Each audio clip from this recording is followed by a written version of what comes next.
আমার বর আমার থেকে 15 বছরে বড় ছিল। আমাদের মধ্যে ভীষণ ঝগড়া হতো। একদিন ঝগড়া করতে করতে সে প্যারালাইজড হয়ে যায় আর সে বিছানায় শুয়ে শুয়ে কাঁদতে থাকে। সে আবার সবসময় স্টোর রুমের দিকে ইশারা করতে লাগলো। আমি সেখানে খুঁজতাম, কিছুই পেতাম না। এর মধ্যে একদিন হঠাৎ করে সে মারা গেল। সে মারা যাওয়ার কয়েকদিন পর তার সেই কথা আমার মনে পড়লো।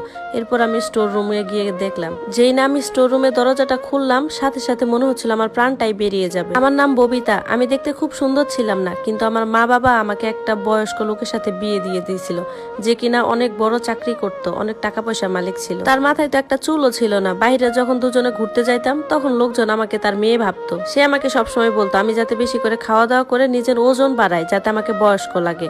এজন্য সে আমাকে বাইরে থেকে সবসময় ফাস্ট ফুড এনে দিত খাওয়ার জন্য। একদিন তাকে আমি বলেই ফেললাম, আপনি আমাকে মোটা না বানিয়ে নিজের স্বাস্থ্যটা একটু কমালেই তো পারেন। তখন সে আমার ঠাস করে গালে একটা চড় মারলো। সেদিন আমাদের বিয়ের 7 দিন ছিল। তখন আমাকে বললো, তুমি মেয়ের মতোই থাকবা, আর মহিলাদের এত মাথায় উঠতে নেই। তোমাদের মতো মেয়েদের যদি নিয়ন্ত্রণ না করা হয় তাহলে যে তোমরা কি করবা সেটা আল্লাহ ভালো জানে। তুমি এই বাড়িতে আমারটা খাও, আমার টাকায় চলো। এই জন্য আমি যা বলবো তাই হবে। তোমার কোনো অধিকারই নেই আমাকে নিয়ে মজা বানানোর। এরপর এই কথা নিয়ে সে আমার সাথে অনেকদিন টিটকারি করতে লাগলো। এসব বাজে বাজে জিনিস খাওয়ার কারণে আমি খুব তাড়াতাড়ি মোটা হয়ে গেলাম। লোকজন আমাকে বলতে লাগলো যে হঠাৎ করে তোমার কি হলো, তুমি এইভাবে মোটা হচ্ছ কেন? আমি তাদেরকে বলতে পারতাম না যে আসলে আমার উপর কি অত্যাচার চলতেছে, আমার জামাই আমার সাথে কি ব্যবহারটাই করে। এত কিছুর মধ্যে নিজেকে সান্ত্বনা দিতাম যে সবকিছু হয়তো বা ঠিক হয়ে যাবে, কারণ সে আমাকে খরচা দেয়, খাওয়া দাওয়া করায়। কিন্তু এতদিনে তো সে সেটাও বন্ধ করে দিছে। সে আমাকে বলতে লাগলো যে এখন থেকে আমি তোমাকে ভরণ পোষণ দিতে পারবো না, তুমি তোমার নিজের খরচ নিজে যাও, তোমাকে দেওয়ার মতো কোনো টাকা পয়সাই আমার কাছে নাই। জীবনে যদি শান্তি চাও তাহলে নিজে কিছু করে খাও। প্রতিদিন যেন হাঙ্গামা বেড়েই যাচ্ছিল, আমার জীবনটা অতিষ্ঠ হয়ে যাচ্ছিল। আমার বরের ধারণাটা এমন ছিল যে বউকে কখনো প্রশ্রয় দিতে নেই, তাকে যতক্ষণ মারতে পারবা ততক্ষণই সে ভালো থাকবে। সে এভাবে তার পরিবার বন্ধু বান্ধবের সাথে সামনে আমাকে অপমান করতো, ছোট করতো।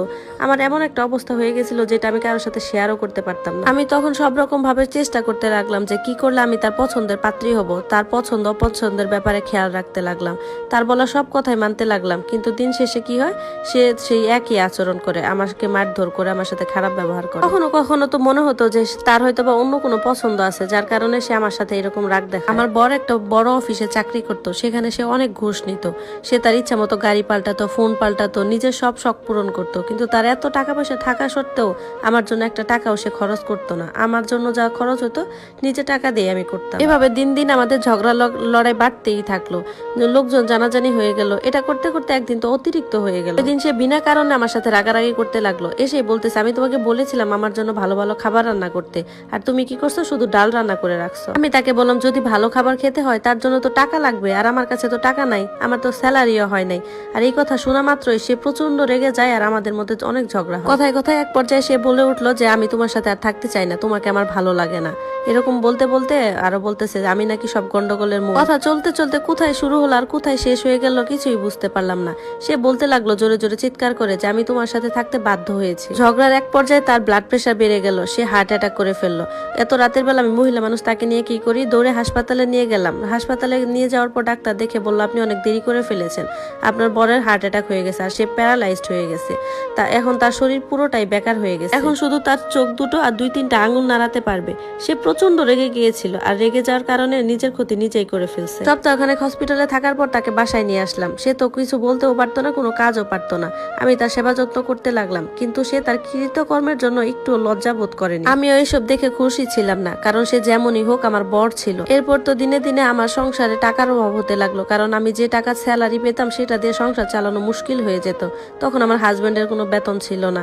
আস্তে আস্তে তার দৃষ্টিভঙ্গিও পরিবর্তন হলো। সে ভাবতে লাগলো যে আমার বউয়ের উপর আমি এত অত্যাচার করছি, এত কষ্ট দিছি তাকে, সে আমার এত সেবা যত্ন করতেছে। একদিন সে আমাকে ইশারা করলো, আমি বুঝতে পারলাম না যে আসলে সে কি বলতে চাইলো। একদিন সে আমাকে তার আঙ্গুল দিয়ে ইশারা করলো। আমি ভাবলাম হয়তো বা বাথরুমে যেতে চাইছে অথবা ক্ষুধা লাগছে, কিন্তু আজকে সে যেরকম ইশারা করলো সেটা খুব অদ্ভুত ছিল। সে স্টোর রুমের দিকে ইশারা করতে লাগলো। পর আমি জিজ্ঞাসা করলাম যে স্টোর রুমে কি, তুমি কি সেখানে যেতে চাইছো? সে মাথা নাড়িয়ে না সূচক সম্মতি দিল। এরপর আমি একটা কাজের লোক রাখলাম, কারণ যেহেতু আমি চাকরি করতাম আমার বেশিরভাগ সময় বাহিরেই থাকতে হতো।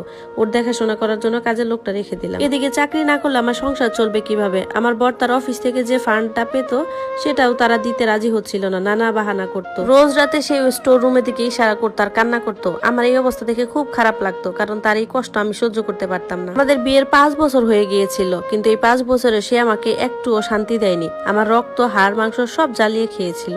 ভীষণ কষ্ট দিয়েছে আমাকে, কিন্তু আমি তাকে ক্ষমা করে দিয়েছিলাম। বোধহয় সে তার কৃতকর্মের শাস্তি পেয়ে গেছে। এবার সে বারবার কাঁদতে থাকতো আর স্টোর রুমের দিকে ইশারা করতে লাগলো। তার ইশারা দেখে আমি বারবার সেখানে গিয়ে খুঁজতাম, কিছুই পেতাম না। কিন্তু একটা লোক যেহেতু বারবার ইশারা করতেছে একই দিকে, সেটার তো কোনো না কোনো মানে অবশ্যই আছে, তাই না? এর মধ্যে একদিন তার কাজিন আমাদের বাসায় আসে, এসে আমার সাথে চিল্লাচিল্লি করে বলতে লাগে যে তোমার বরের এত টাকা তুমি কি করবে? আমি তখন বললাম যে ফান্ডের টাকাটা দিয়ে আমি তার চিকিৎসা করাবো। তখন সে রাগান্বিত অবস্থায় বলে সব টাকা নিজে মেরে দিবে, তাই না? খোঁজ নিয়ে দেখো তোমার বর আবার দ্বিতীয় কোনো বিয়ে করে রাখেনি তো? আমি তখন বললাম আমি তো এসব জানি না, আর সে যদি দ্বিতীয় বিয়ে করেই থাকে তাহলে তো সেই অবশ্যই এই কথা শুনে বাড়িতে আসতো, তাই না? তখন সে আবার আমাকে বলতেছে তুমি মিথ্যা কথা বলছো, তোমার কাছে অনেক টাকা আছে, কারণ তোমার বর অনেক টাকা ঘুষ নিত, সেই টাকাগুলো কোথায় গেল? তাহলে আমার কথা শুনে সে আমাকে বলতেছে তুমি ভীষণ অসভ্য, আর তোমার বড় এরকম অসভ্য ছিল, যার কারণে ওর এই অবস্থা, দেখো তোমারও সেম অবস্থাই হবে। আমি তো তার দিকে অবাক হয়ে থাকলাম, এ কেমন দুনিয়া, মানুষ কেমন হতে পারে। এরপর আমি তাকে বললাম তুমি এবার চলে যেতে পারো। সে চলে গেল। এই সমস্ত কথাগুলো আমি আমার বরকে বললাম, তখন সেগুলো শুনে কান্না করতে লাগলো। সে তখন ওই স্টোর রুমের দিকে ইশারা করতে লাগলো। আমি তো তার ব্যাপারটা কিছুতেই বুঝতে পারলাম না। এভাবে কয়েকদিন চলে গেল। ডাক্তারের দেখালাম, ডাক্তার বললো তার ভালো হওয়ার সম্ভাবনা খুব কম। একদিন সকালবেলা সে ঘুমিয়েছিল, আমি তাকে ডাকতে গেলাম, কিন্তু গিয়ে দেখলাম সে আর নেই। তখন বুঝতে পারলাম সে আর আমার মাঝে নেই। আমার পায়ের তলা থেকে মাটি সরে গেল। আমি ডাক্তারকে ডাকলাম, ডাক্তার এসে বললেন উনি আর দুনিয়ায় বেঁচে নেই, আর ওনার জন্য এটাই ভালো হলো, কারণ উনি বাঁচার আশাটাই ছেড়ে দিয়েছিলেন। এটা শুনে আমি ভীষণ কান্না করলাম। সে যেমনই হোক, সে তো আমার বর ছিল, তাই না? আর সে এই পৃথিবীতে বেঁচে থাকার তার অধিকার ছিল। এর কিছুদিন পর একটা মহিলা আসলো আমাদের বাসায়। কাজের খালা বলল আপনার সাথে কেউ দেখা করতে আসছে। পর আমি গেলাম, গিয়ে তাকে চিনতে পারলাম না। তাকে বললাম কে আপনি?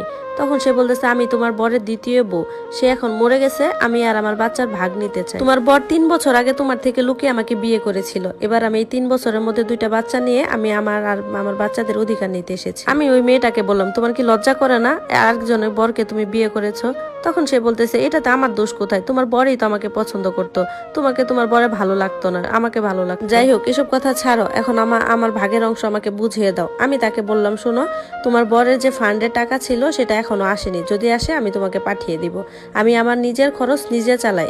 সে আমাকে এখন পর্যন্ত কোনো টাকা পয়সা দেয়নি। আর এই বাড়িটা এটাও একটা ভাড়ার বাড়ি, এই ভাড়াটাও আমি দিই। আর আমাকে তো আমার বর কোনো টাকাই দিত না, কারণ সব টাকা তোমার পিছনে উড়াতো। তুমি তো বেঁচে থাকতে থাকতে অনেক টাকা নিয়ে ফেলছো, জীবনে সুখ করে ফেলছো, যত কষ্ট হয়েছে আমার। এরপর মহিলা আমার সাথে ঝগড়া করা শুরু করলো, পুরো বাড়ি তন্ন তন্ন করে খুঁজলো টাকা পয়সা আছে কিনা। আমি তাকে বললাম এখানে কিছুই নেই, তুমি চলে যাও এখান থেকে।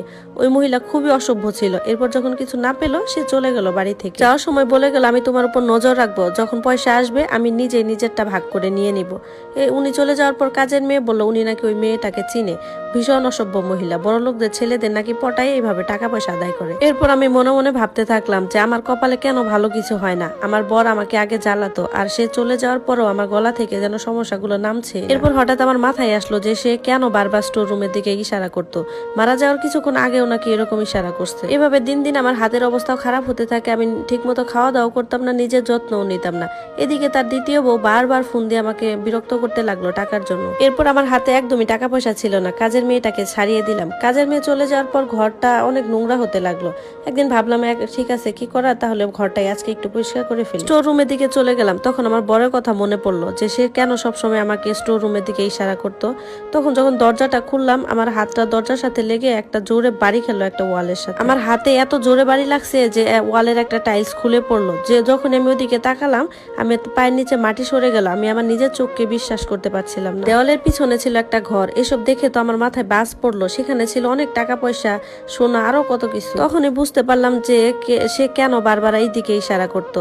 এই ব্যাপারটাতেও আমার বরের অনেক নাম ছিল, কারণ সে অনেক ঘুষ নিত। হয়তোবা এই টাকাগুলাই ওগুলা জমাইছে সে, কিন্তু কি দুর্ভাগ্যতা, সে খেয়েও যেতে পারলো না। সেখানকার সব সম্পত্তি আমি সেখান থেকে বের করলাম, আর সেই জায়গাটাকে আগের মতো করে একদম রেডি করে রাখলাম যাতে কেউ বুঝতে না পারে। আমি ভেবেছিলাম এই সম্পত্তি থেকে তার দ্বিতীয় স্ত্রীকে কিছু অংশ দিয়ে যাব। এরপর আমি আমার কাজের লোককে ডেকে পাঠালাম। সে এসে ওই মহিলার কথা বললো যে সে নাকি আসলে বেয়াদব মহিলা।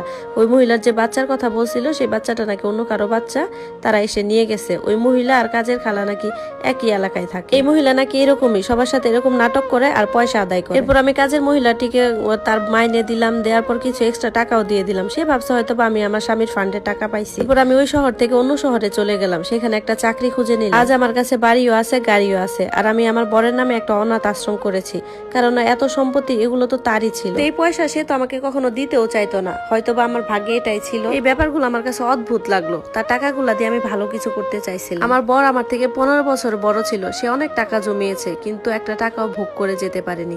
এটাই জীবন, এখানে উঁচু নিচু হতেই থাকে। এখন আমি কারো উপর ভরসা করতে চাই না, যার কারণে আর দ্বিতীয় বিয়ে করার সিদ্ধান্ত নিই। আমি আমার বরের জন্য সবসময় প্রার্থনা করতে থাকি, তার জন্য দোয়া করতে থাকি, কেননা সে যেমনই হোক সে তো আমারই বর ছিল।